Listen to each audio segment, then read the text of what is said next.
do. Catch it cause I'm so soon. I can't make no mistakes, cause there is just no room.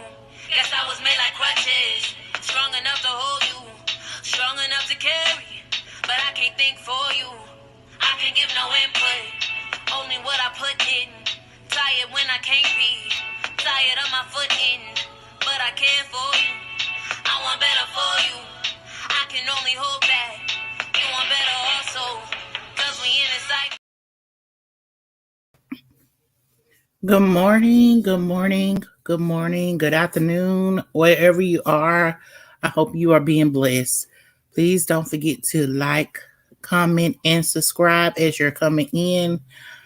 I'm going to try to make this as quick as possible because these are a couple of heavy topics and I just need to know what was going on. I'm going to start off with the one that's least complicated. So let me start off with the one that's least complicated.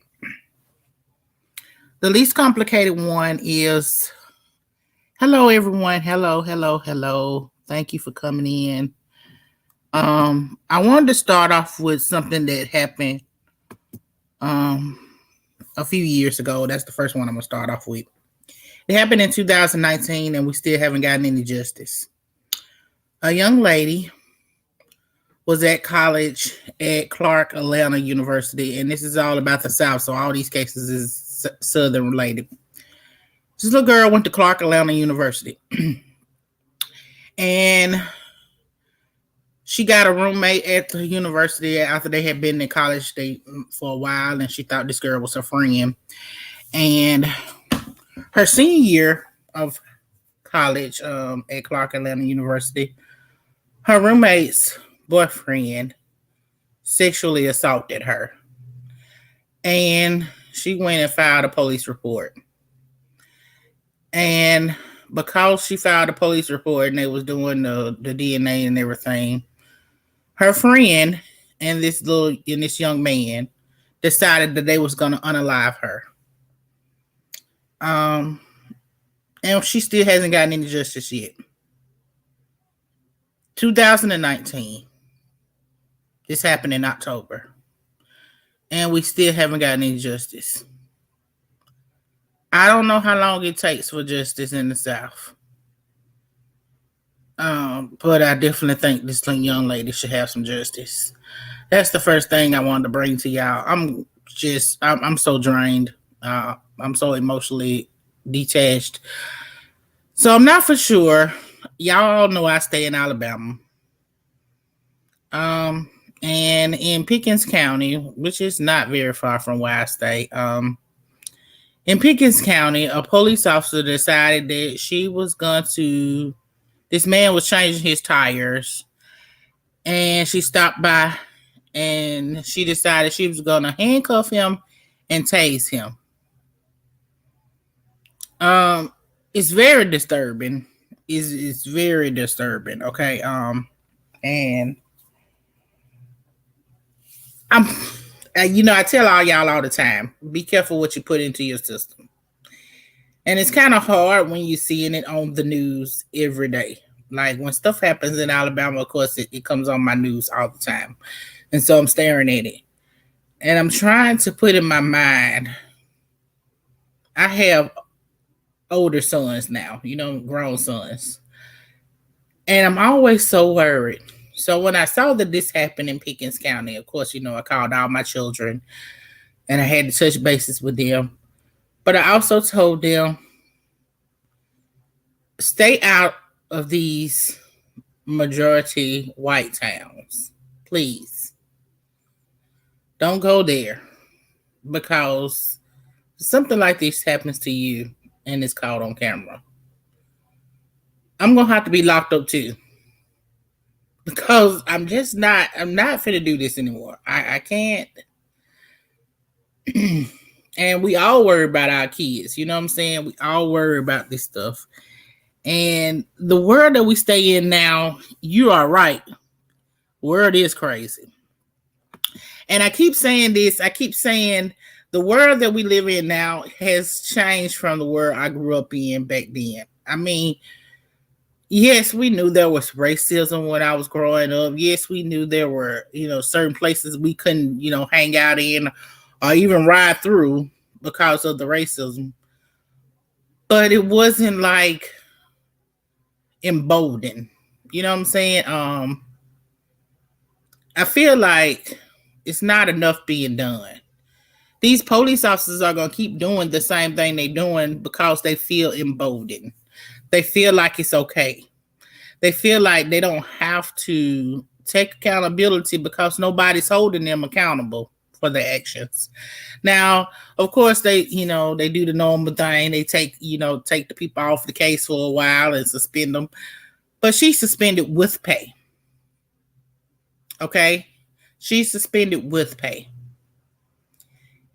And on top of that, they called the mayor, and the mayor said, we'll send the investigation to the GIB. And if anybody knows about the South, whenever they say we're going to send your case to the GIB, all that means is we're going to send it to somebody else to do the job that we don't want to do.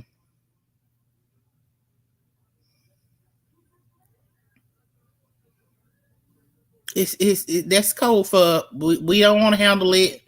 We don't care about your black behind. We don't care about this man. All the while, this man is still locked up. They got him on possession of marijuana. They got him on something of government, resisting government officer. And you know what? I'm like, okay, if you break the law, yes, you need to go to jail. But when I heard his bail, it was another outrageous thing I heard. His bail is set at $500,000. $500,000. Non-violent offense. And we setting bail at $500,000. That means to tell me you want him to stay there. Because there's no way you're expecting this black male, okay, to come up with $500,000. Even if he got a bail bondsman, he's still looking at $50,000. Most of our black communities in Alabama, they can't put their hands on $50,000. And just being honest with you, that's just how it is here. We don't have a higher state here. Our minimum wage is like $7 an hour, and that's mostly what people make here is $7 an hour. $50,000 would be what he would need to come up with just for a bail sponsorman, because his bail is $500,000. Non-violent offense. He's already been tased while handcuffed. What? Like, how does that seem fair? You didn't have enough marijuana to make it trafficking. So that means he didn't have a whole lot on him. I just don't understand. I really don't. It's pissing me off. They've been had protests all day. I see Ben Crump that came down here, and I'm tired of people coming down here when stuff happens and then wants to be on your side. And as soon as they do these little press conferences, they gone. It's like, if you want to make change happen here, then stay and fight the fight the whole way through. Don't come up here and do a press conference to put your face on social media to say you came down here to help. Support this family through it all. You know what I'm saying? Like, Don't come down here and say, hey, we stand with you and we're gonna do this press conference together. And then once the press conference is gone, you say a few small words and then you on your way to your next, whatever clout chase you want to do next. I do understand that people do have it in their heart and they can't just dedicate all their time to it. Then leave some of your people down here. I just I'm tired of being Crump. Every time something happens, he run his behind down here and he stand behind these people. And yeah, I'm on your side. But as soon as the press conference is over, you know where to be found. You're not trying to change the justice system. And when these people see you, please believe they smiling in your face the same way you smiling in these family members' face. They smiling in your face and saying, yeah, we're going to do something about it.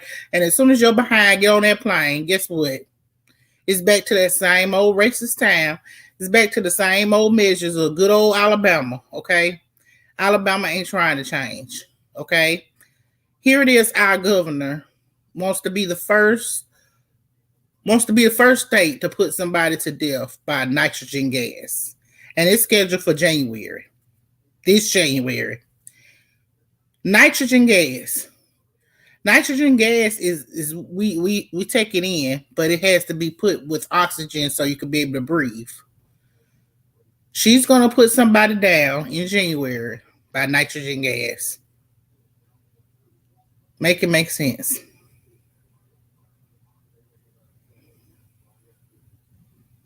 I just don't understand how we say we can love our communities, we can love people, but we can't stand up for people. We can't stand up for change. We can't fight for justice. We can't do none of these things. It breaks my heart. So while all this is going on, I got all this stuff I'm taking in. Last night the news come on and it says man is shot in the stomach at a Walmart. And I'm like, so now we wilding out around Christmas time, the time we supposed to be showing joy and love and peace and happiness. We shooting people for in the stomach. Like I'm not getting it. Like I know there's crime that happens every day. I'm not exempt from crime is going to exist. I'm not exempt from knowing that racism is been existing for a while and it's been, up under our nose the whole time. I'm not exempt from knowing this. What I am exempt from seeing is that now it's so common and it's not a big thing anymore that we can film it.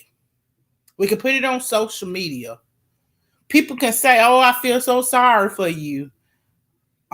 We can have people come down here and smile in these family members' face and say, "We want to fight for change," but they don't want to fight for change for real. They just want to make it sound good. It look good, it sound good, so that's what we're gonna say. And that's the part I have a problem with. It's like we are the ones that don't get the justice. We are the ones that don't get to live in peace. We are the ones that have to suffer in silence. And I'm telling you because y'all got to know how this is working, okay? Like, I feel like we're setting a precedence for stuff to really go awry. Because if we're now showing that officers will sit here, tase you, unalive you, harm you on social media, and we're making this one of the things that it's happening so common. It's in every state. We're making this an issue, and then nobody's being held accountable. Guess what? Ain't no change gonna happen. It's only gonna get worse. It's only gonna get worse. Of course, they gonna try to fix some of them. They can't let some of them go by. But these ones that they feel like you didn't lose your life. Oh well, they're making you suffer. Like this lady just tased this man. Whether we agree with it or not, this man is sitting in a jail cell and he has to come up with $500,000. 500,000. That's half of a million. If this was your son, could you come up with a $500,000? Or at best, could you come up with 50,000 for a bail bondsman?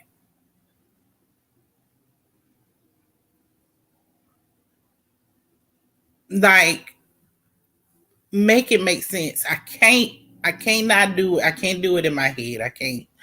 And it's like I'm getting stressed out.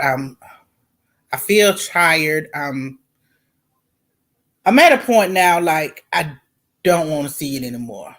I don't. And I feel like social media has become a place for people to do what they feel is indignant of showing unfair treatment.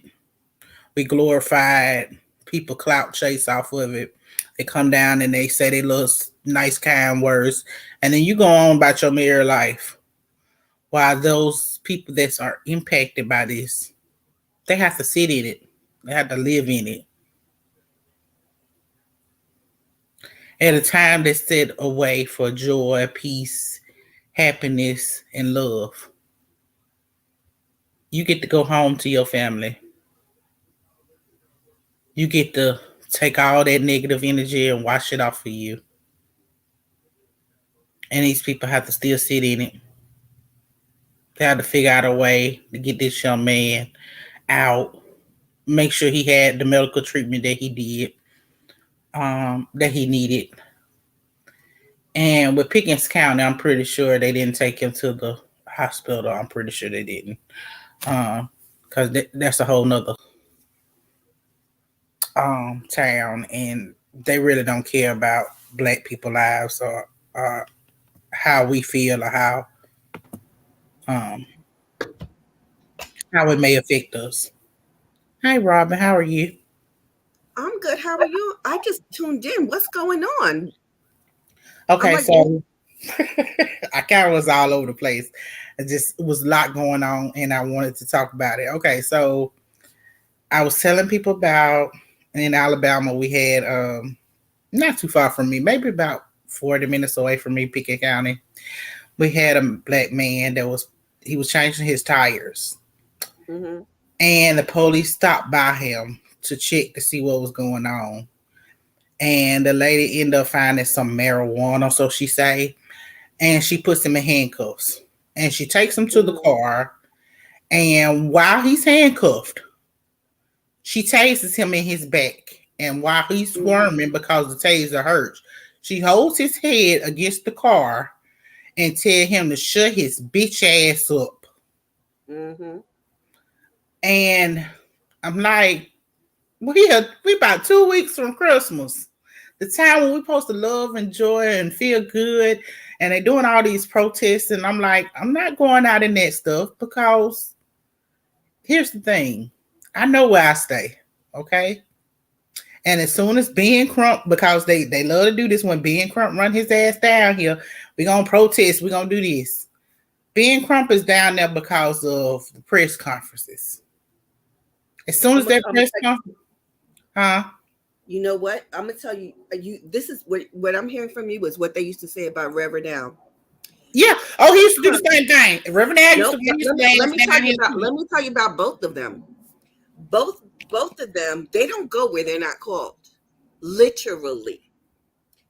And I can tell you about a personal issue that happened here in New York, where my godson's father, was in a pickle because he was part of a group of police officers, the one who didn't fire his gun, and it's a whole story. But people go where they're called. I hear you now. Ben Crump is based in Florida. He does get called all over the world because we all over the country, because there isn't someone in jurisprudence who typically comes to the rescue. He's not licensed to practice everywhere, but he comes He fills in, he gets people associates. I was watching Roland Martin last week, or was it the week before, when the gentleman there in Alabama, the one who was involved with the riverboat, Mm-hmm. and he was being interviewed, and this is straight up live on TV. He says he didn't have an attorney, and Roland picked up his phone, called Ben Crump. He said, "Listen, you know this man such and such was arrested. He says he has no representation." Ben Crump said, "Give him my phone number, and I will get him an attorney." And I think, we do have people who are spokespersons, and they're facilitators, and we see them as appearing to be necessarily cloud chasers, but we don't. If you don't have information or experience behind the scenes, you don't know that they're catalysts.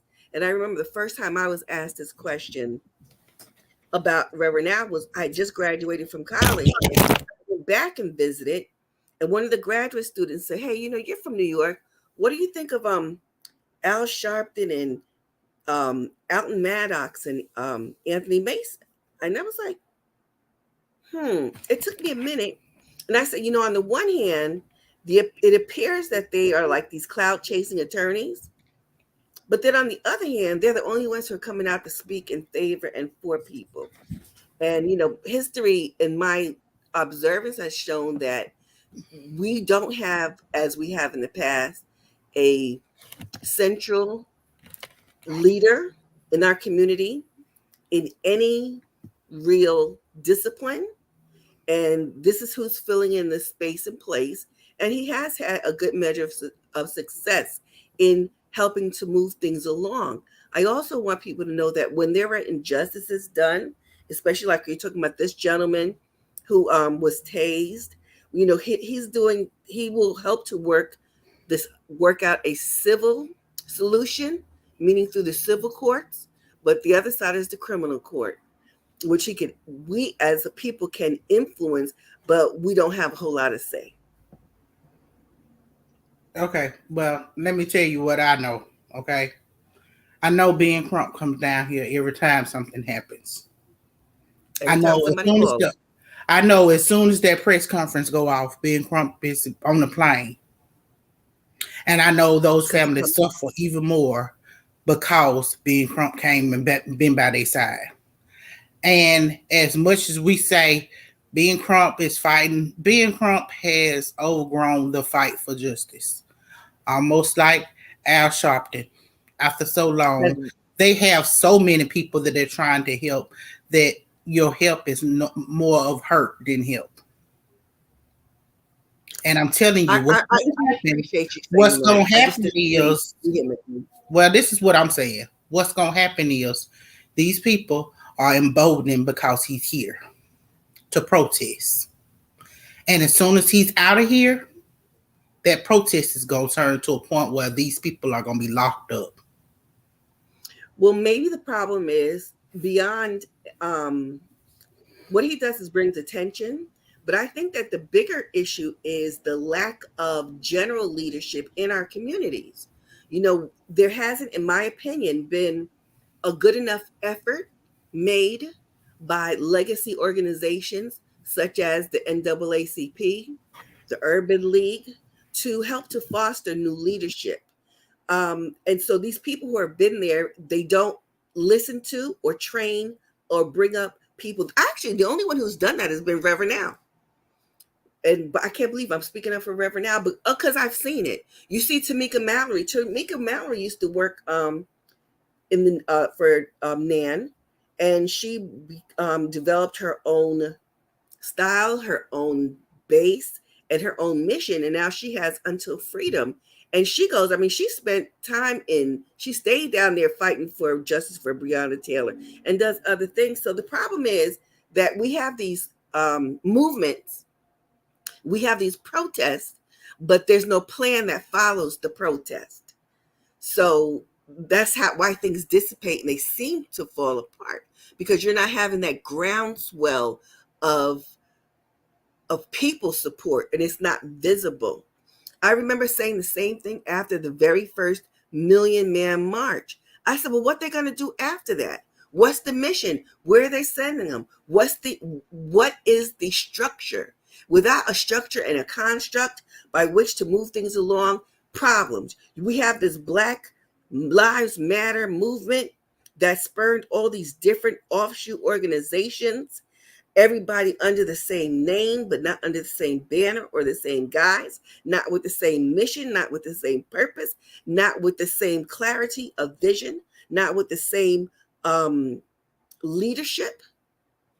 So so that's why you have this faction of Black Lives Matter operating well with sets of bylaws and their officers, and then you have this other set who are just going willy-nilly and just calling themselves Black Lives Matter, but are just really just throwing things in the air. So part of it is about being organized, and I know that to be a big problem, that we don't have any commitment to organization and organizational structure that would help to move a lot of this along. I get what you're saying. I do. I get what you're saying. I know these towns, and it's sad to say, but I do. I get what you're saying. Um, I'm gonna show you the video so you can see. And by the way, I watched a viral video showing a police officer using a stun gun on a handcuffed man. We want to warn you, you might find this video disturbing. After an exchange of words, the police officer pulls the trigger on the stun gun and then asks, "You want it again? Shut the f*** up, you was big and bad." She could then be heard calling him an explicit name. She tased him in the back, and she was holding it. She was just holding it there until he started crying. Jalexis Rice, girlfriend of Micaiah Washington, says this all started when her boyfriend and two others were changing the tire of the car they were driving. She says that's when the officer in the video pulled up, eventually putting her boyfriend in handcuffs and tasing him. When I seen, I couldn't do nothing but cry. I couldn't do nothing but cry. Following his arrest, Washington was booked into the Pickens County Jail on several charges. You see those charges? Resisting arrest. Really. Marijuana. Well, you know what? Can I tell you this? Felon in possession of a firearm. I can. Mm-hmm.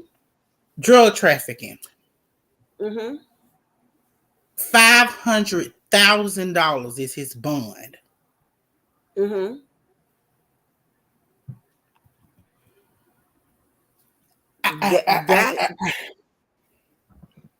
That also has something to do with the jurisdiction in which you are. Some a lot of places, like here in New York, we have limitations, especially because of some of the residual effects of people being incarcerated and being incarcerated for a long time without benefit of trial. Some jurisdictions do set limits on bail and all the everything associated with an arrest. But I'll tell you, I didn't see this particular one, but I watch Roland Martin Unfiltered daily, and he features all these stories. He brings people from the communities. He gives that information. I know that this is prevalent, and it's what we are fighting. We have a lot going on, which is why things like the John Lewis Policing Act is important. While it's important to fight things like qualified immunity, while it's important to go out and vote, because while people don't think their votes matter or count, they do. I didn't read it yet, but I don't understand why there was a call for a redo of an election in Louisiana for sheriff. They had a recount. They had two recounts. The sheriff's office was decided by exactly one vote. And I'm thinking, between you and me and everybody not listening and listening, that the biggest part of the reason they probably have ordered a new election is because the person who won was a Black man, and he would be the only Black sheriff in the state of Louisiana.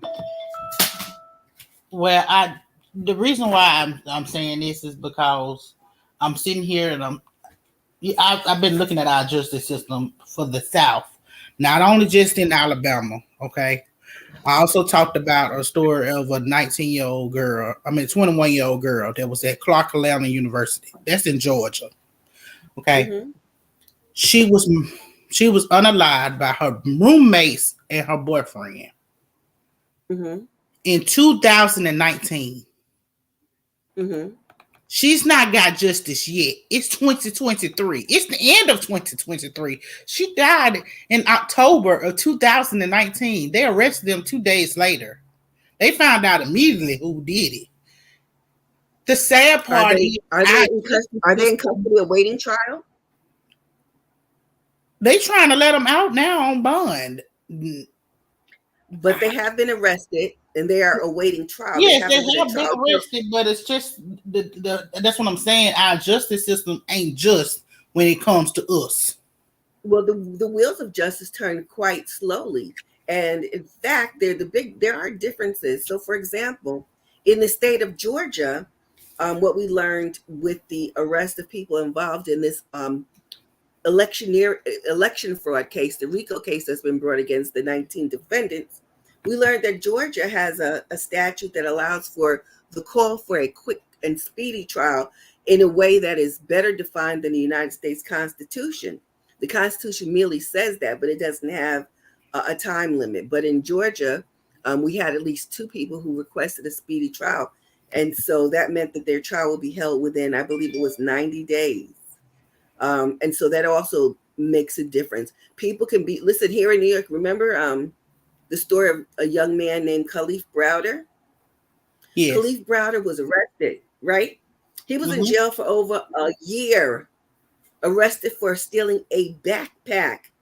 He later took himself out. But that's one of the reasons why there's reform in New York in the system when there is arrest. Yeah, I get that, Robin. I'm not. I usually don't even get on the justice system. The only reason why I'm saying something about it now is because all the evidence that they had back then, now they're saying it can't be used against them. These people, where they told their story and they pled guilty to it before, now it's being thrown out. They can't use that. So all the evidence that they got is a consequence of that, of them saying, yeah, we did this, and of course they told her where the girl body was. Now they can't use none of that in court. Like, it feels like the longer they're letting them sit there, the better their case is going for them. Well, you know what it sounds like to me? By the time we actually get to a court date, and the sad part about it is these people keep changing attorneys. Every time they get ready for a bond hearing, they can't have it because all of a sudden they got different attorneys, or this attorney can't show up to court for this trial, or this attorney can't come to because they're in the middle of another trial. It's like that happens. The justice, it's probably court-appointed attorneys, right? It's like, I have a question. I have a question. You just said that they're saying that the evidence, they can't use the evidence, that it has to be thrown out. They can't use. They can't use the evidence because it was collected after the fact of them confessing, and the confession has been thrown out. Oh, because so what happened is that upon arrest, they weren't properly Mirandized. No, they weren't improperly Mirandized. What happened is the young guy that told everything, because the little girl, she was still lying. The young guy told everything, and then he got him an attorney. His attorney then told him to say he was on drugs. He said he was on drugs at the time, and he didn't know what he was saying, and he didn't understand that he was his rights because he was so high on drugs. I'm more likely to believe. I don't believe that at all. I believe that. I don't believe. I'm going to tell you the reason. It sounds to me like if they have evidence, if he made a confession, they probably have made an argument that was accepted by the court. Hold on. I can pull up the court documents. Hold on. Let me pull it up for you. It sounds to me like they probably did not either Mirandize them properly. No, they definitely Mirandized him properly, because that's the reason why There's something that happened ahead of the confession that they had taken and submitted that rendered it not usable. And the most typical reason is that the person was not properly Mirandized, and with that, you can't use any evidence that was given before they were officially read their rights. Anything obtained through that.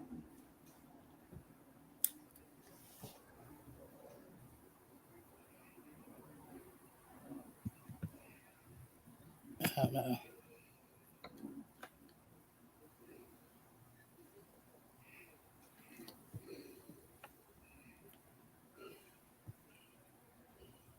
Because when I go down the rabbit hole, I get everything. Mm-hmm. So I've been. Let me tell you something. This case, it got so much attention that it was like really big. So I went down the rabbit hole. I looked at all the news clippings on it. I also looked at all the documents, and it was New developments in the murder case of Clark Atlanta University student Alexis Crawford more than 3 years ago. Hold on. Let me see if I can share it.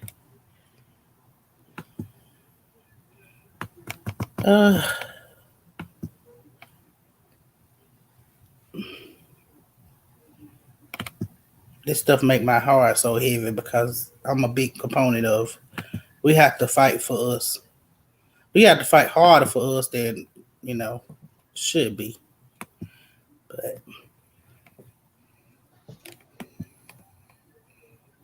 let's see.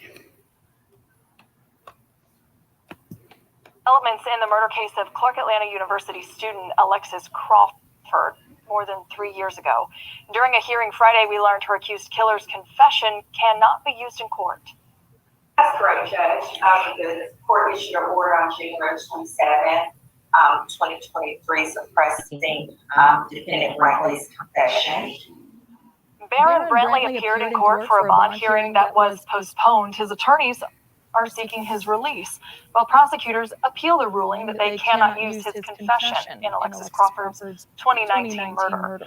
In that confession, prosecutors say he admitted that he choked Crawford and knew she was dead because she was, quote, struggling to breathe and she had sounds of agony.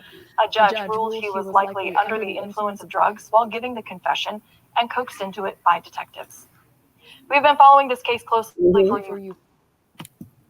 Okay. We have details posted to our homepage right now on 11alive.com. Oh man, hold on. I want to stop. So that's the technicality. So what that means is that they have to be the problem that the prosecution is now going to have is that they can't rely upon what was presented, what she said. They can't use any elements of her confession to then go out and find evidence of the crime. So they have to start with a blank slate, like they never heard anything. What you said, because before he even took this young lady's life, he sexually assaulted her first. So if I'm the prosecutor, I would go at minimum. I wonder if they're charged, because you know that was he charged with abuse, sexual abuse of her. He did it. Okay, so this happened 3 days before they unalived her. Him and his girlfriend, which was her best friend and her roommate, they choked her out and hid her body in a park. And then the next day they went to a Halloween party. Like they hadn't done nothing. And when her family was looking for her, they was like, "Oh, we don't know what happened to her." And then finally, they decided to ask the boyfriend, and he said he told it all. He told everything. He even told on the girl. And at first, the girl was trying to tell her side of the story, but when she told her side of the story, she left out that she had anything to be, involvement in it. And they was like, it didn't make sense because she had a bag over her head. And somebody was choking her from the back. And it was like he couldn't do both. And she was like, well, I don't know. She was like, I was asleep. And when I walked in, he was choking her out. Damn. I wonder how they were able to prove drug abuse or drug use. That part I've still never seen in the documents. Like I went through some of the court documents. I'll send them to you later. I did go through some of the court documents, but it just seemed like his attorney was doing most of the talking for him, and I just don't understand how we allowing injustice like this to happen.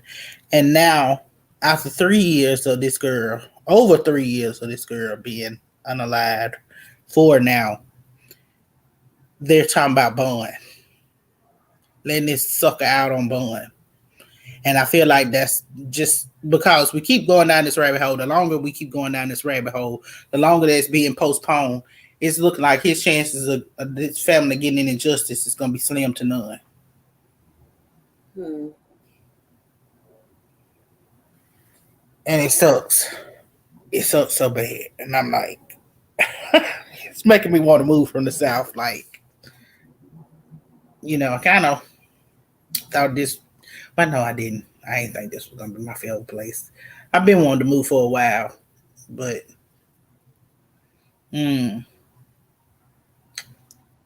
Look, this is America, and there is nothing about the legal system that is favorable to people who look like you and me, period. Never has been. We're the only ones who are guilty until proven innocent. There's a reason that our justice system has been so uneven-handed in its meaning of justice. That's why so many people in the Black community applauded the verdict in the O.J. Simpson case. Not that nobody believed he did it, but we got punished so many times for so many things that we don't do. That was a symbolic victory, and that's a problem. It's a problem. There's a lot wrong with the system. There's a lot wrong with our system, but I just when I was reading the comments, I said, what did Ben Crump do? But I was like, you know what? Because I've been around a long time, because I've been involved in social justice movements, especially here, and because I've seen a whole lot of different things up close and personal. Again, trust, a lot of people don't know, and they really don't know that they don't. Ben Crump and Reverend Al, they don't just go show up someplace because they see that something happened in the news. They, honest to goodness, never show up unless they get a phone call. People ask them to be there. Well, sometimes they see the news stories and they just come. Sometimes it's not always. I'm gonna tell you this. I challenge that. I don't believe that at all. They don't, because by the way, they don't just come because that also, especially if you're an attorney, you can't solicit. I can't see. It is that whole idea of ambulance chasing. That's unethical. You can call them, but they can't call you. You can call the attorney can't call you. I think it works both ways. I really do. You know what? Because let me tell you, I've been doing research on it, and I found out that the justice system in the South is the worst compared to every other state. So that's probably going to be my next live, and I'm going to put up all the different facts that I found out. Because it's not a thing of being the justice system being just or fair. It's the justice system is rigged. Yeah, we said the same thing. The justice system is not just to anybody that looks like you and I, especially not in the South. I think the justice system works in a lot of different states, and it probably works really well up north. But down here in the South, the justice system is anything but just. It's anything but swift, and it's anything but fair. If you have people who are unethical, who are working in those corners, then the problems exist. One of the things that we have a lot of what's been new, and I'm so sorry that he passed on, because he began a great legacy here in New York City. There was a district attorney for Brooklyn. His name was Kenneth.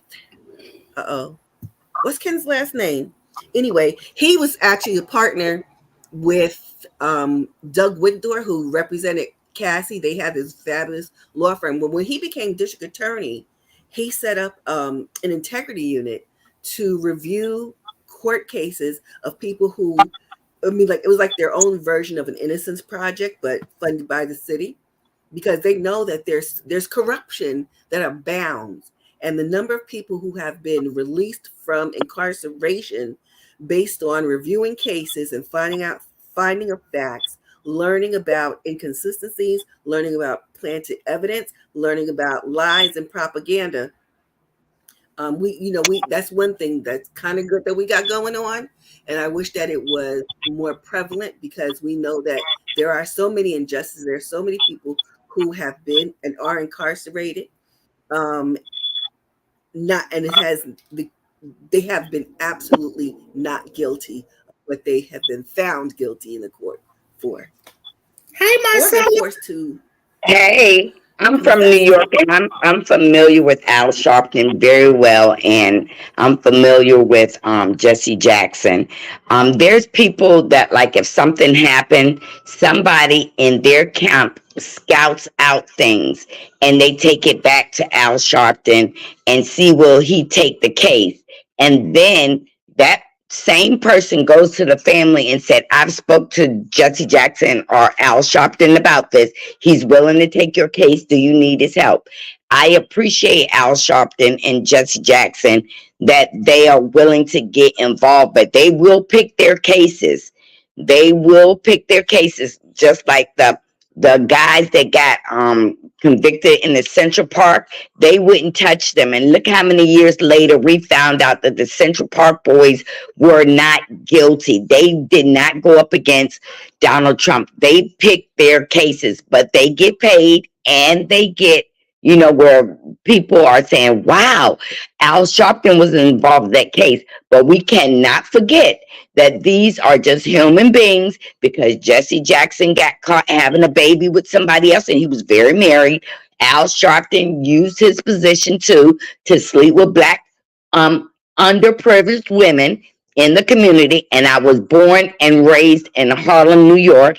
And I'm going to tell you, they got involved with things that would bring them attention. Now we do have some good, where lawyers and judges and people that support the black community, because the justices all over the United States is messed up.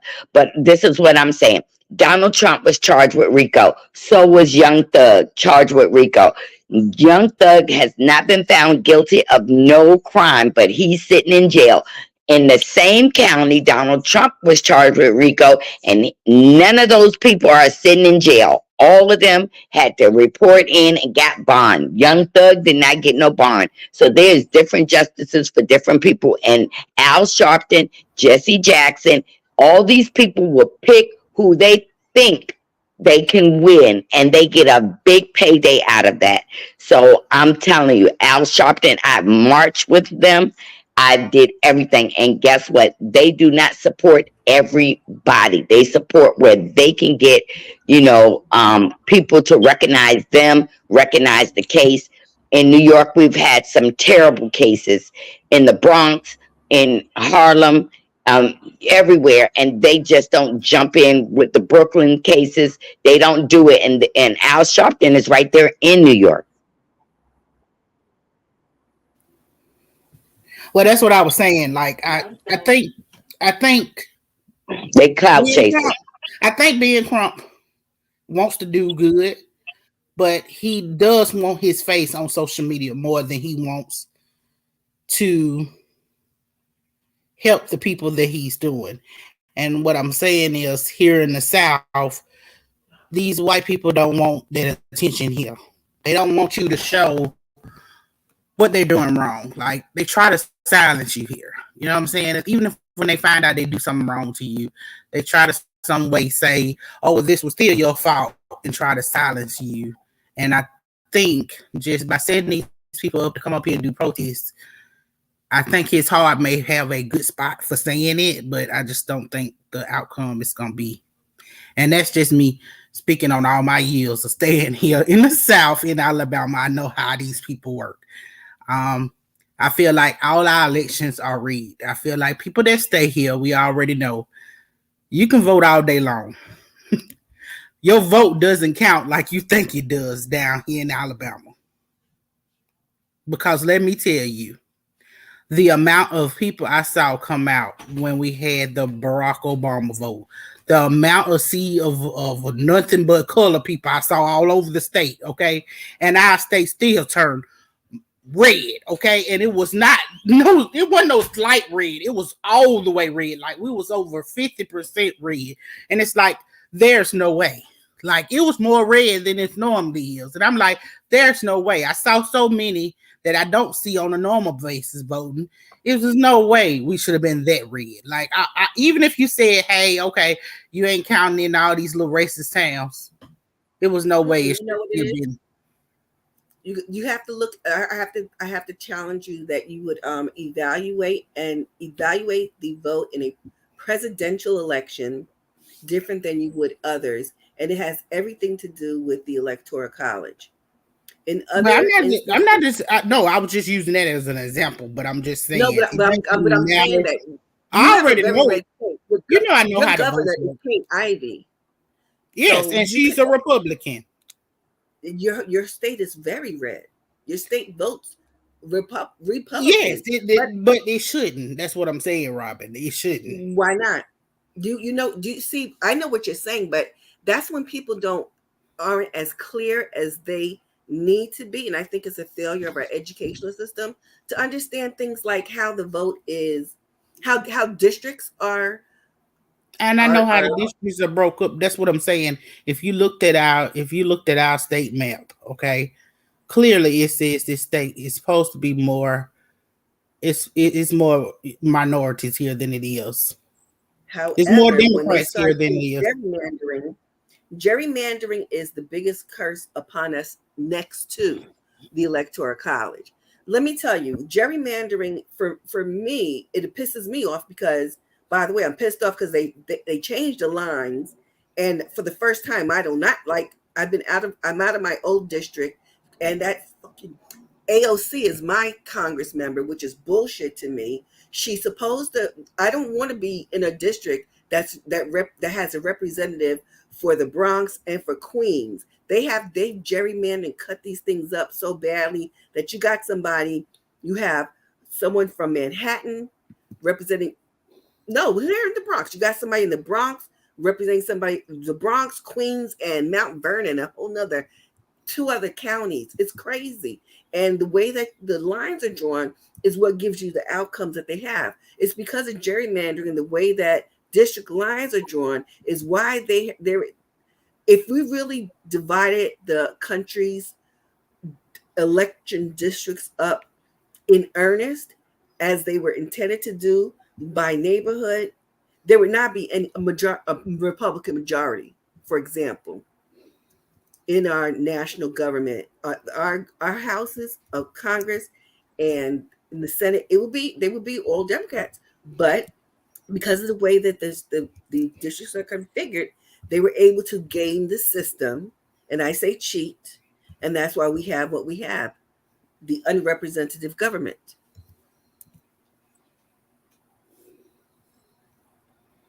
I get what you're saying, but I'm just saying I'm telling you, it's no way our state should be. It's no way our state should be broke down the way it is, but it is what it is. I agree. Listen, I feel the same way where I am, and I'm in a typically blue state, but that doesn't change the fact that the way that they cut up our districts and how I'm represented does not offend me because because it affects me negatively. I don't feel like I'm truly represented. I got somebody who's supposed to be my member of Congress who literally is supposed to live about 5 blocks from where I am, but I think it's a shadow apartment that used to belong to her dad, I think her father or something like that. But that's also typical. It's a lot of government people, especially in elected offices, over time, has changed so much to the detriment of us all. And there was a time when a lot of these elected offices were part-time. They weren't full-time. People weren't elected officials as a career. One of the biggest mistakes that was ever made, in my opinion, was to give these folks the opportunity to work full-time with increased salaries. Then they get locked in when you don't have any kind of term limits. You look at Congress, they don't do nothing. Listen, if your job, if you performed on your job with the level of um, output that we get from the Congress, you'll be fired. I'd be fired because they don't do anything. They just like, some of them get dressed and go, and they don't answer their phones. They don't return emails. That's a hi, Emmanuel. That's this part. It's very problematic. So I just think, opinion. let me tell you something. I think what that happens is they use the census to say, hey, we've taken an accurate count. But you can't use the census because everybody doesn't fill out that census form. So that's an inaccurate count of your population. But everybody that knows Alabama, there are 4 big major components that make up Alabama. 4 major big cities that make up the gist of Alabama. And those 4 major cities are Birmingham, Huntsville, Montgomery, and Tuscaloosa. And all 4 of them are majority minorities. The closest one that's being the least with minorities is Tuscaloosa. But the rest of them are all minorities. Okay. So there's no way this state should be every year 70 to 80% red. No way. How about Texas? Again, look at how a lot of it has Texas, to wait a minute now. See, Texas fluctuates. Alabama never fluctuates. You go look at our polls. I'm telling you. You go look at our polls. Tell me what you mean by Tell me what you mean by Texas fluctuates. Texas fluctuates. Like if you look at their 2000 and what was the last big election in Texas? Would have been the presidential election. If you look at that presidential election from the last presidential election and the election from the last one after that, theirs is not always the same. Like it'll be like 40% red or 60% red or 55%. Ours is so close together, it's never no margin. Well, again, a lot we has to either do now. 60% or higher every time, and it never goes past 78. But that's what they want you to believe because that's how they put out these census reports. And if you look at the census reports, that match their brand. And that's how I feel like that's how they let the votes go in. I don't think it's nothing fair or just. You're missing a Let me tell you step. something. We found out one year that people that voted in an election, votes didn't count in Alabama. It was no big. It didn't make it to national stories. It didn't make no national headlines. They pushed that junk so far up under the rug when we found out it happened. It was just pushed under the rug. It was like, oh, it was system area. We'll fix it and it'll be fine. And from that point on, you never heard about any more errors because they're not gonna let you know. Because it was a big old to do of everybody was like, no, I voted, and it was like, oh, your vote didn't tally that year. You know what I'm saying? It was like, how are you getting this thing that say your vote didn't tally? And then they saying, oh, okay, it was a miscommunication or error on the machine, but nobody got any attention on it. Make that make sense. Because I can't.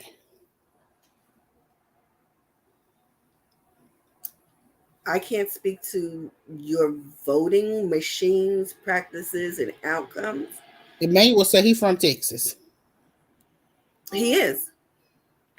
And he could probably tell you now a lot. There are a couple of things that when I say how about Texas, you said Texas fluctuates. Texas is actually in a state of flux because their population is shifting. But we do know that the concentration of people who look like you are in Harris County. Harris County is like where they seem, in my opinion, to have herded people and black people and their votes. The biggest county in Texas, one voting one voting site, one polling site.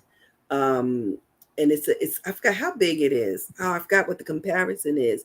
But there that everything that you're saying is exactly why instead of I mean it's good to have these discussions here, but we need to get outside of our homes.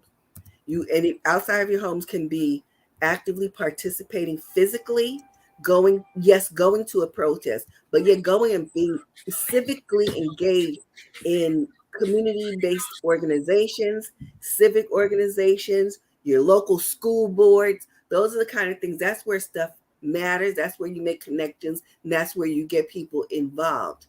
To just you can write letters, you can make phone calls. I've done all that, and because that's the only way you can have any kind of gauge with, I mean, instead of just being and moaning, at least know that there's something to do, because some of these things that we talk about, when you said that there were issues with the vote and how whether or not it was recorded, I didn't hear about it. There is still some black press out there that you can call and bring it to their attention. There's still some organizations like Latasha Brown's organization, like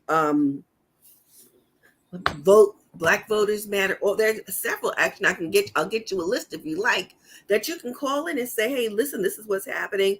Do you know about it? Can we do something? Or do you have local affiliates here who can work it or give me some direction? We can talk. I talk a lot of stuff about a lot of stuff, but we can get really in our feelings about it. But if that's where it ends, then that's a problem for all of us. It doesn't do anything but raise your blood pressure, make you upset. No, it's not making me upset. What it's making me is making me want to fight it. I'm going. And Let me tell how you would you something. fight it? What's your solution? What would you the first thing you're going to do? Well, my first thing is I'm going to sit down and write all this stuff down, and I'm going to break it down verb for verb, and then the next thing I'm going to do is get on the boots on the ground. Okay, But I want to show you something real quick. Can you see my screen? I'm looking at. I see just you and I up there. You don't see the screen? I see you and I see our avatars. Oh, okay. Okay. So I got a breakdown I pulled up on the screen. I don't know why you don't see it, but this is Alabama, and it's broke down by counties. Okay. And the very first one, the biggest county in Alabama, is Jefferson County. It's the county I stay in. Population 665,409. That Mm-hmm. would be the Birmingham. That would be the Birmingham, the one I was telling you about. The next one would be Mobile County, which I was shocked Mobile was second. Got the heck out of I me. can't really. Okay. I The can't really. third I one can't is really. Madison. Okay. The third one is Madison County. Madison County Mm-hmm. would be Huntsville.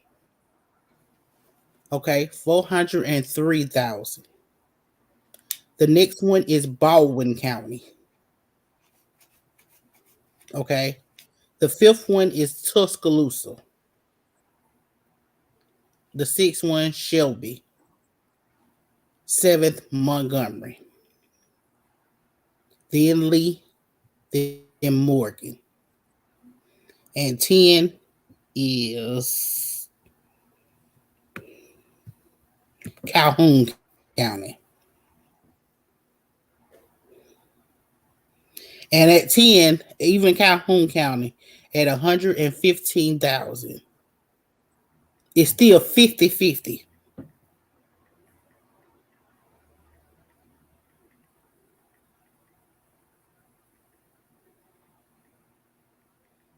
Okay. So now you telling me with those numbers, with those totals, that you think Alabama should be in a state where every year is 60 and above Republican. Okay, I'm gonna answer that question for you. The two things. The first of them is you just read out numbers of your population, which um, is important is as your starting point. But to further investigate your demographics, what is your voter registration rate? One of the things that I've learned from reading, and by the way, I'm a numbers I'm not a math person, but I am a numbers Oh, person in I terms of. love math. You So know, when I say that, I have a friend that when every election we do two things. Number one is as soon as the polls close, we're on the phone with each other and we're looking at the results. We're going online, seeing what the Times publishes. Then the next day and days following, we literally will look at the numbers. We break down the districts. We look at what the demographics tell us about who's registered, how many people, then based on that, who came out to vote. We were able to conclude, for example, when we looked at this man who was running for governor, he lost and he came out, he was like all smiles when he was doing his concession. And so my friend was like, Rob, why is he smiling like that? Why is people on smiling? I said, oh, because he's already seen the numbers. He won New York City and he's going to run for mayor. Guess what? He probably saw the numbers because he really came off big in New York City, so much so that he ran for mayor. The problem is 9/11 happened. That threw everything off. But we also we know as well enough because we're able to look at the numbers and we know how the patterns go and we know who's where and who does what kind of operations they have on the ground.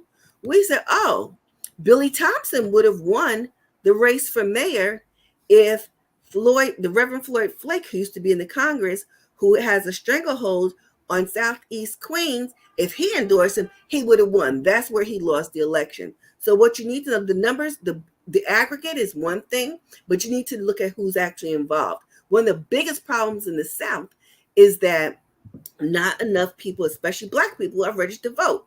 Mississippi, the blackest state in the country, they are under registered. If they were registered at a higher rate, and if they came out to vote, their outcomes would be totally different as well. So it's not enough just to know how many people are there. You need to know oh, how many people now you know I go down the rabbit hole. I don't. Let me tell you something. I try not to say nothing about nothing I don't know nothing about. And this is what I was saying when you said that. I was glad you said it because I had already pulled up the PDF file on our voters from all the way back to the 19 something centuries. Okay, 1986. I think that's what it's at. Yeah, when we was running for governor in 1986 primaries, June 3rd, 1986. And if you can see, Democrats was on top then. Can you see it? I can't see it at all. Okay. I hate you can't see it. Me too. Well, you Because know what? I don't think that this is something that we could necessarily. I know we. When I say we, I mean me. Can't speak to this without having the information in front of me that I can evaluate and assess it for myself. And I can come and have a more cogent and educated discussion. But so I'm speaking in generalities at this point. But the other thing that I think that we need to be clear about is we're very assumptive in how people are registered. I'm just saying, like I said, I when I want I want to make this very clear. Okay, I've been into politics since I was a little girl. Okay, I loved everything about the judicial system. I actually for a long time thought I was gonna be president of the United States. Okay. And even though my dad was like, you know, that's gonna be a tough bill for you because you're a girl. I was like, ain't can't nothing stop me. You know what I'm saying? I even had my path that I was gonna follow to get there. You know what I'm saying? Like when I say I'm not saying this just to be saying it, like I had a whole path planned out. I knew I was gonna go into law. I knew I wanted to change the law. I knew I wanted to see how the law works, how it affected us, how the election affected us. I wanted to be able to go through every aspect of life and know how our judicial system ran. I was so amazed at the justice system. You know what I'm saying? And I think that I put that to now that was me being a kid. And as a kid, you see the justice system as amazing and powerful, and how it works it's got to be amazing, and it can't be wrong, it can't be flawed. But somewhere down the line, reality set in, and I realized that our justice system is not only flawed, it's unjust. And it's unjust because of the people that we allowed to get in to mess up the justice system. What the justice system was supposed to be in, as opposed to what it is now, is not what it should be. And our laws that we had set up to protect us when we were doing this as the justice system is not only unjust and unfair, it's unruly. Well, you have to take it back, by the way, to our existence in this country, in my opinion, because there is nothing about the judicial system that had its sights set on, trained on Black people, especially because we were slaves. There's nothing about even the Constitution when it was written that saw us as human beings because Well, we were see, slaves. even with that, like I think my parents tried to shield me from the harsh reality of the racism and stuff. So even when I was growing up, even though it was a very racial place still, when I was growing up in it, like they shielded me from all that. You know what I'm saying? Like they had done made a better life for themselves. So they made sure I was in Black communities, but upper scale Black communities. You know what I'm saying? Where I wouldn't have to deal with the racism. Um, they also made sure they kept their eyes on me at all times. Like I said, I was a shelter kid. So most of my time, my free time was in a book. You see what I'm saying? Like I wasn't really out playing with other kids like everybody else. I didn't have that kind of experience. I had more book knowledge. You know what I'm saying? So all my knowledge didn't come from experiencing the world or being able to see stuff happening. You know what I'm saying? And the news was too harsh for me. You know what I'm saying? They didn't let me see rated R movies.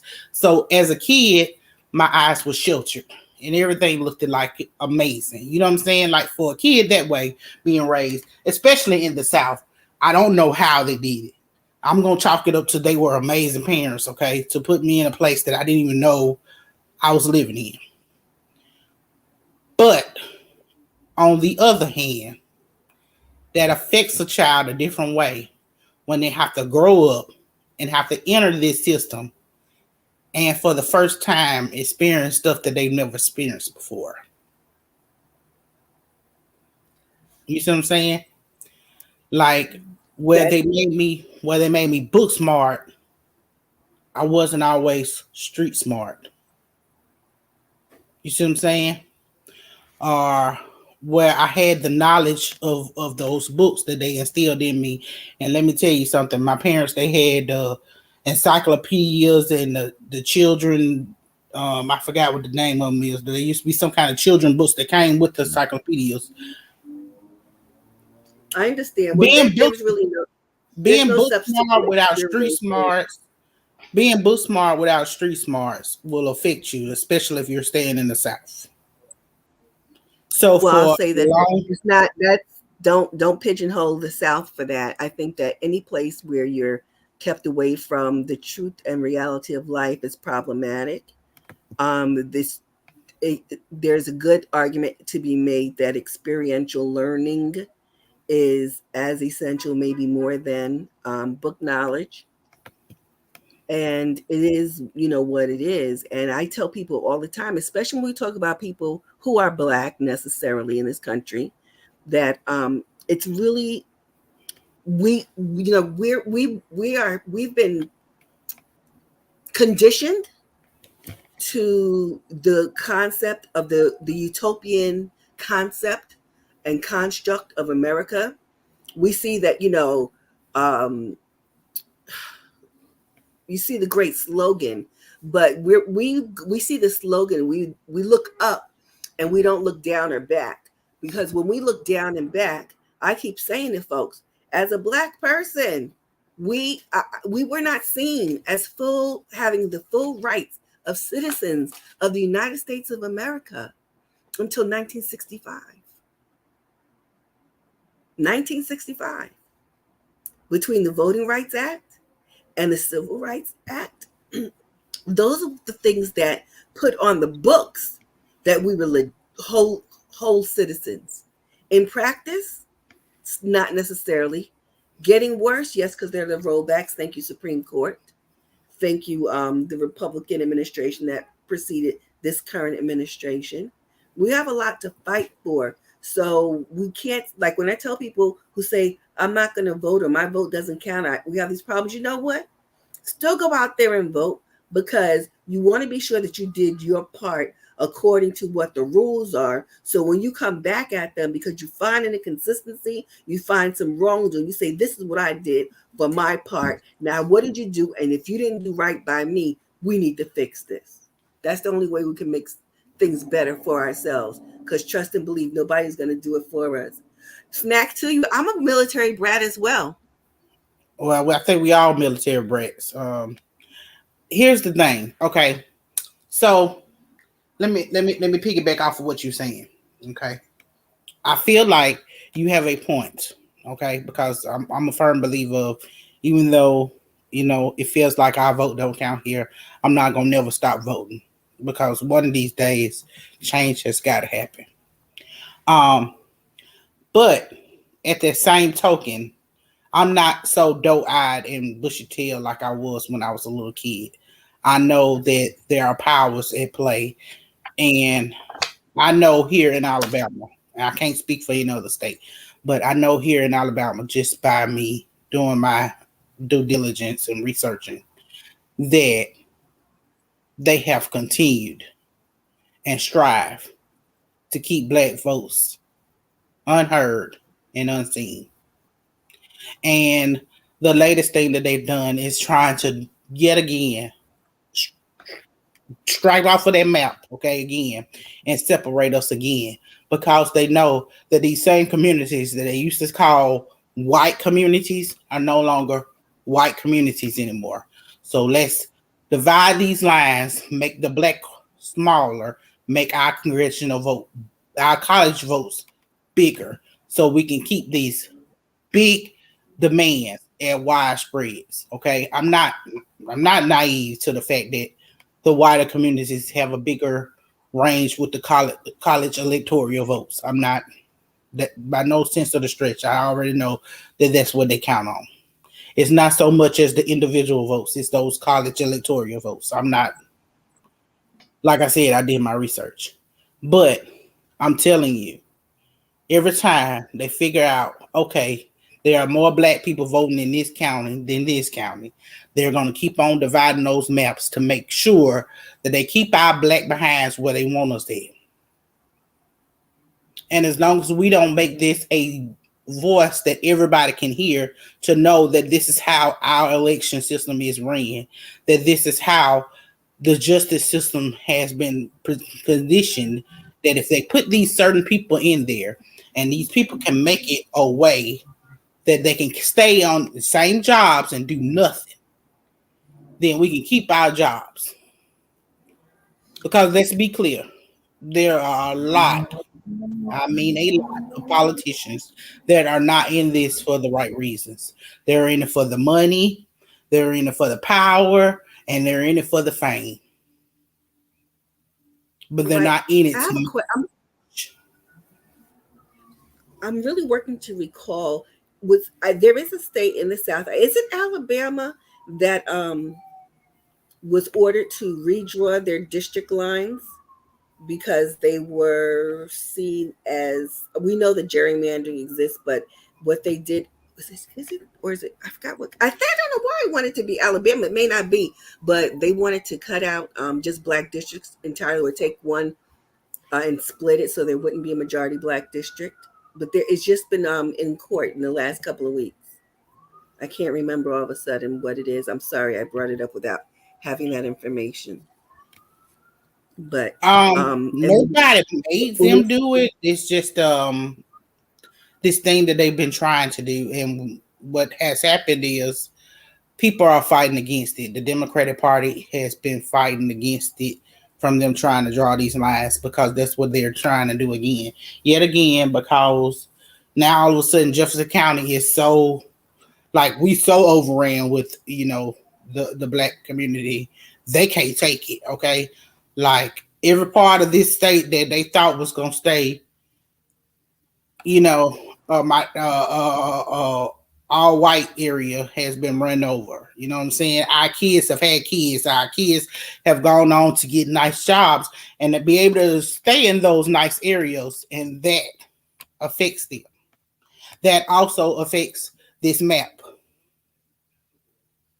And they be doggone it if they gonna lose their state. Okay. And this old lady, okay, because let's be honest, okay, Kay Ivey is way too old to be the governor of Alabama. Okay. And she has is no, she too old? Is she incompetent? Is she she is mentally? she is very Is she? incompetent. Let me tell you Tell, something. Governor Kay Ivey, no, Governor tell Kay me what you need. Ivey was our treasurer. Okay. And Mm-hmm. because the only other person that she was running against was a black man, okay, they pulled her out of the Mm-hmm. treasury seat and told her she was going to run as the governor. And I know this for a Mm-hmm. fact because it was big old talks about why she ran. And she said, Well, that happens all the time. I actually liked my job as a treasurer. And she said, no, they told me I was made for the governor seat. That lady didn't know nothing about government. She really didn't. She didn't know nothing. Okay, she had people in her ear telling her what she was supposed to be doing and what she was supposed to be doing, and she was messing up every left and right, and they covered it up. So that's typical. I'll start by saying that's very typical of an elected official, especially someone who is in the highest level of government in your organizational structure. People don't know everything, so that's why they are reliant upon advisors.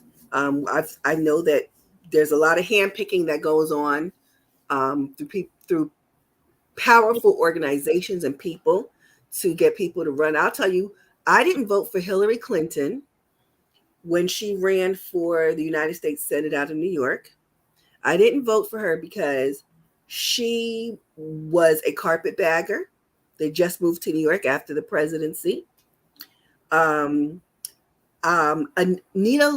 Lowey, who retired from the Congress last year, last cycle, was running for that seat. She wanted to be the senator, and I know for a fact that folks approached her and said, "We want Hillary to run and have that spot. So this is what we're going to do. We'll raise you $1 million, and you stay in the Congress. We'll raise $1 million for your campaign." And you know what she said? Okay, and she just retired. So I know that happens. Okay, Definitely. let me ask you something, Robin. Do you know who the Mm-hmm. oldest governor is out of all the states? I do not. Is it your girl? Yes, it is. So, She's but the question 70. you should. I want to answer a question you didn't answer for me yet. Okay, what? You said she's incompetent. Give me an example of her incompetence. You told me that she's old, but She what did doesn't she do? know how to. This here's the thing. I've Tell me never what she's done. seen a governor that doesn't know about street sanitations, about schooling, about nothing. Her schooling board that she just had a meeting on at the Sheraton Hotel just recently now, and I'm gonna send you the paperwork on it. Okay. She was talking about how we have to hire all these teachers and the engineers and everything to teach the kids. And the people of the school board were sitting here in awe because they was trying to tell her, in order to get these teachers that you're talking about and engineers. Engineers come out of college making $100,000 a year. Our teachers don't make that. The highest that any teacher has ever made in the state of Alabama, and this is a low number, $44,000. Do you know what she said then? No. Well, let's get the teachers that's in retirement back out of retirement. Sounds to me like to you? It sounds like she was seeking a solution that would fit into her state budget. It sounds like you haven't done your due diligence, because before you come to the school board, I'm gonna tell you, before you come to the school board talking about school changes, you should know what you're talking about before you get there. Like, she should have knew these numbers before she got there. It shouldn't have been the school board having to tell her at the meeting that she set up for them to meet at, that she know nothing about, that she was overpricing. Well, a lot of it is the board's job is likely to advise and consent. Number one. Number two, like I said, everybody's not expert. Number three, when you look nationally at education, teachers are among the poorest paid professionals that we have in our zeitgeist. What we know is that in Arizona, teachers are not only working their full-time jobs, but working at least 1 and 2 part-time jobs just to make a living. What we know is that teacher salaries are typically come from the tax base. And depending on what your tax base is, and then how your governor or your government makes up its budget, that's going to determine what kind of salaries your teachers are gonna get. What about you signing the wrong bill? Who put it in front of her? These are bills that will sit on her desk. She was supposed to be signing. She signed the wrong fentanyl bill. She had more than one bill in front of her. She signed she signed the wrong fentanyl bill. So what you're I want to understand that what you're saying. I'll send it to you. I'll send it to you. If you don't have to send me. You don't have to send me. Just answer the question. That's what I'm. No, but I'm just saying, Robin. What I'm saying is, I'm not. I'm not gonna never get on here and say stuff that I don't research. Like I said. I know, but can I just ask the question? Why y'all minimum wages? Nah, that's amazing. Our minimum wage is $7. Mm-hmm. So can you answer this question though? You said she signed the wrong bill. Tell me how she was able to sign the wrong bill.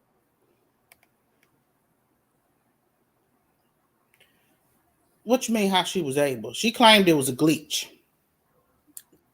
I see. So there's something that's missing. Okay, so let's say, for example, we have seen bill signing ceremonies on television, for example. When President Joe Biden sits down at that desk to have that ceremonial bill signing with all those different pens, he don't print that up. Somebody puts it in front of him to sign. That happens for all these offices, in my experience. So that's why I'm trying to understand how she signed the wrong bill. I'm just telling you. I'm just telling you. No, so I'm saying that doesn't. If she signed the wrong bill, does it speak to her incompetence necessarily? Yes, it does. It speaks to her confidence because I'm not finished. Let me finish. Let me tell you why. Unless you people down there are so damn backwards, unless she's so backward that she's using crayons and I don't know, crayons to do stuff and pencils with erasers, then the incompetence is not limited to her, if that's what we're calling it. There is no way that as the executive officer, there aren't people under me. Their job is to prepare this stuff. Their job is to have it ready for me to sign. It's already been talked about. It's already been written. It's already been proofread. So that's why I don't understand it. And I don't think that we are superior by any imagination, but I know that something as simple as signing a bill You don't just happen to sign one by mistake. Somebody put it in front of her.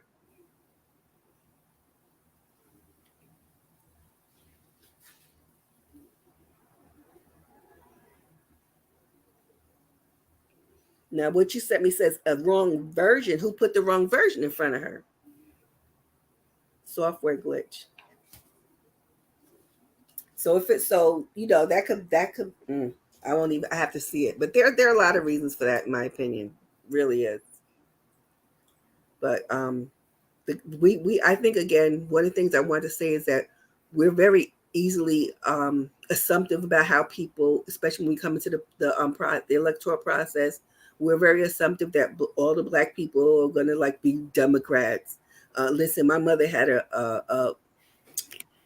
an aide who was very pro-Trump, a Black Caribbean woman, and she was pro-Trump only, and she said she liked him because he was anti-abortion. That was her boy. Nothing else. She didn't think about economics, was not the issue for her. Justice in policing, in housing, education, that didn't mean anything to her. She just knew he was anti-abortion. That's why she liked him. That was her one issue she was voting on. Oh, then that's the reason why y'all get so much for y'all minimum wage. She said the cost of living is outrageous. And we also had a very robust campaign for 15, actually. You can get a 4-bedroom. You can get a 4-bedroom, 3-bath here for if you're buying a house. Your house payment will be about $500-$600 a month for a 4-bedroom. People would die to pay that for rent for a studio here. Oh, studio is it depends on what area you want to be in, but nicer areas you can get a studio for $900. Some studios you can get for like $1,500. It just depends. But buying a house is a lot cheaper than renting. So, I mean, a lot cheaper.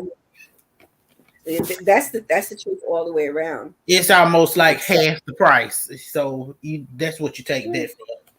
So if I was renting a 4-bedroom, 3-bath house, it would be like $1,500. But if you're buying one, you wouldn't pay that much. But yeah. That's why you see people with $1 million houses here.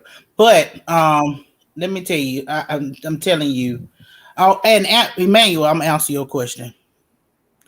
The reason why you see those ratings is because it's in flux. If you go into the actual sites that are not influenced by these Republicans that want to keep her there, you'll see that her approval rating is not as high as it says on the internet. But yes, as far as her gay bashing, as far as the insensitive comments that she's made about transgenders, as far as her taking out, she called them inappropriate books, but they were Black history books out of the schools. Yes, I've never seen a governor that has so many different biases. Well, they're just showing their racism, and you know what? It's sadly not just a governor. You have a man who descended gold escalator and talked about Mexicans being rapists and all that. So it abounds in that the Republican Party. Did you see I saw a clip this morning of some woman who was on Fox News yesterday commenting on the congressional hearing with the presidents of Harvard and I think at least one or two other universities. And the commentator on Fox News called her that Black woman with all that power. Something to that effect. I mean, just flat out, like she was mad that the Black woman who was president of Harvard had so much power. It's ridiculous. So that we're going backward, in my opinion, in this country as far as we've definitely slid back and down as far as race relations are concerned, about personal autonomy and choice. there's a lot at stake, and I don't think people are really aware of it. When that Shelby decision came out, I for one knew that was problematic, and a lot of people did, and I don't think that there was enough response from the public or even from organizations, legacy organizations, even organizations like the Legal Defense Fund, who have worked on those cases to come back and combat and challenge the ruling in that case. Ever since they've been started chipping with the Voting Rights Act, we've just been increasingly more danger as every day goes by. Well, yeah, we're gonna probably definitely have to have a talk on politics and do a big deep dive into our justice system and stuff like that. Okay, so remember, politics and the justice system ain't one and the same. I know it's not one and the same, but they go they go hand to hand sometimes. But they do. If you want to, the route I'm gonna take it, it's gonna go hand in hand. They're gonna be. Well, I was just gonna say, if you're gonna do it, let's just limit it, because we can go, and we have gone all over the map. Because I called in here just to unwittingly and and very strongly and sternly just really correct for the record my experience and understanding of the role of people like Ben Crump. They come in and they like I said, I know what you're talking about, Robin. Like I said, I'm not. And that was the purpose of me calling in. Yeah, I'm not negating the fact that some people are called in, but there are some times where these people actually have their people reach out to you and say, "Hey, this is something that we would like to, help you out with if you're okay with it," and then they'll come. And they'll be there for the press conference, and then they'll get on their plane and leave here. And like I said, I'm not objected to the fact that. But guess what? If it wasn't for the press conference, likely you wouldn't even know about the stuff. That's we knew about it before the press conference. Let's be clear, okay? It was caught on. Wait. Let's stop. You knew about it. But somebody no. If Diva knew about it, she's in New Jersey, okay? So she knew about it too, but because she did it on members only. But I'm just saying, everybody knew about it because his girlfriend was there, and also his brother was there, saw the whole thing, and they was filming it. So if they hadn't got it on film, you're right, I wouldn't know about it. But because we're in the day of, everybody got their cameras, you know what I'm saying? And they pull out their camera phones and they record this stuff. But just the mere fact that she thought she was so, big, bad, and bold. And hey, teach his own. That lady, she's at home and she's getting paid to be at home. Okay. She probably gonna get her a good 3 weeks off and she'll be right back on the duty. Okay, ready to get somebody else. If you come to Alabama, stay away from Pickens County. That's all I can say.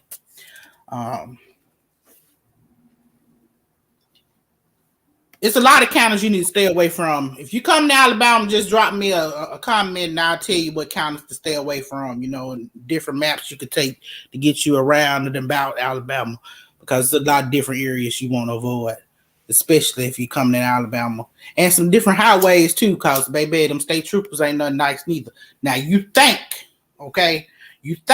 Pickens County going to do something to you. Them state troopers, boy, they'll get you on them dang highways where it ain't no cameras in, and they'll really do something to you. But that's for another topic for another day. Mm-hmm. Look, y'all, I enjoyed this live. Okay, I got to clear my mind. I got to speak on it, talk about it. I thank all y'all for tuning in. Thank you, Robin, for coming in and joining me up here. Even though we went all around the mulberry bush. I appreciate it. Okay, thank you, Marcella, for coming up and sharing your words of wisdom. Thank you, Naughty, for joining in the chat. Look, them some great subscribers. Y'all go over there to speak with your girl Marcella and Naughty Love Movement, and join their chat. Don't forget to hit the like button on your way out if you didn't hit it on the way in. Y'all have a wonderful and blessed day. All right, take it easy, y'all. See ya.